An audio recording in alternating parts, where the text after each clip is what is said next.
एउटा पहिलो नै भनौँ हामी आएको केही समय भयो यो अदालतमा पहिलो पत्रकारसँग साक्षात्कार गर्ने कार्यक्रम राखेका छौँ। गणेशजीले भनिहाल्नुभयो हाम्रो यो कार्यक्रमको मूल उद्देश्य हामी भोलि कानुन दिवस वैशाख 26 गते हरेक साल हामीले मनाउँदै आइरहेका छौँ।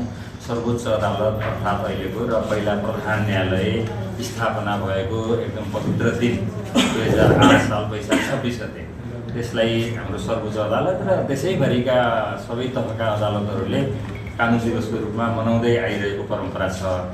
यो मध्य प्रदेशको उच्च अदालत जनकपुर र जनकपुर अन्तर्गतका दुईटा इजलासहरू वीरगञ्ज उच्च अदालतको इजलास र राजविराज उच्च अदालतको इजलास अनि हामीले पुनरावेदन सुन्ने 3वटा जिल्लाहरू धनुषा, सर्लाही र महोत्तरी अनि वीरगञ्ज र राजविराज इजलासले पुनरावेदन सुन्ने जिल्लाहरू अरू 5वटा जिल्लाहरू गरेर 8 जिल्लाका मान्य न्यायाधीशज्यूहरू, सरकारी वकिलहरू, त्यहाँका पारहरू अनि नागरिक समुदायका मानिसहरू र यो धनुषा, महोत्तरी, सर्लाहीका कार्यालय प्रमुखहरू, कर्मचारी, अधिकृतहरू, प्रदेश सरकारका गण्यमान्य व्यक्तिहरू लगायत सबैलाई राखेर एउटा चाहिँ न्यायिक महोत्सव।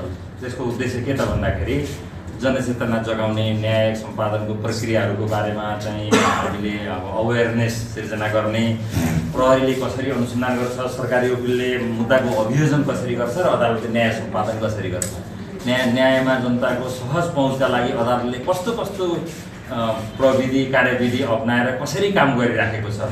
कहिलेकाहीँ चाहिँ अब विभिन्न सञ्चार माध्यमहरूमा अदालतले गरेका न्याय सम्पादनसँग सम्बन्धित काम कारबाहीहरूको बारेमा अलिकति आलोचना टिप्पणी हुने गर्छ, त्यो हुनु पनि पर्छ र यसको चाहिँ रियालिटी के हो, कोर्टले कुन स्ट्रेन्थमा कुन समझमा काम गरिराखेको छ भन्ने कुरा नागरिकहरू, जनताहरू, सेवाग्राहीहरू समक्ष जानुपर्छ। अहिले सेवाग्राही मैत्री वातावरणमा न्यायमा पहुँच दिने कुरा हामीले चाहिँ अपनाएका छौँ। हाम्रो 5 वर्षीय रणनीतिक योजना छ, त्यो योजनाले निर्धारण गरेको लक्ष्यअनुसार हामी अगाडि बढ्नुपर्ने हुन्छ। यिनै कुराहरूको सन्दर्भमा जनतामा, नागरिकमा एउटा सुसूचित गराउने, न्यायिक काम कारबाहीहरूको जानकारी गराउने एउटा महोत्सवको रूपमा पहिलो पटक यो प्रदेशभरिको, सम्भवतः यस्तो भएको मेरो नलेजमा छैन, हजुरहरूलाई कस्तो छ, जे होस् हामीले त्यो एउटा बृहत कार्यक्रम भोलि राखेका छौँ।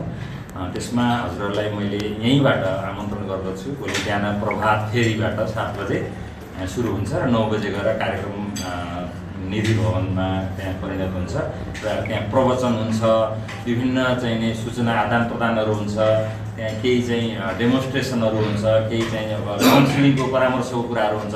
जसरी कोर्टले काम गर्छ त्यहाँ पनि त्यो हामीले देखाउने प्रयत्न गर्छौँ।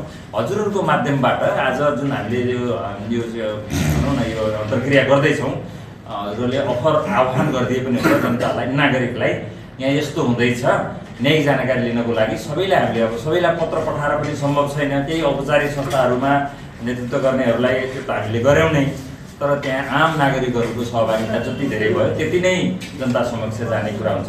न्यायमा पहुँचका लागि अदालत, समुदायमा अदालत भन्ने कार्यक्रममा अदालतले चलाउँदै आएको छ।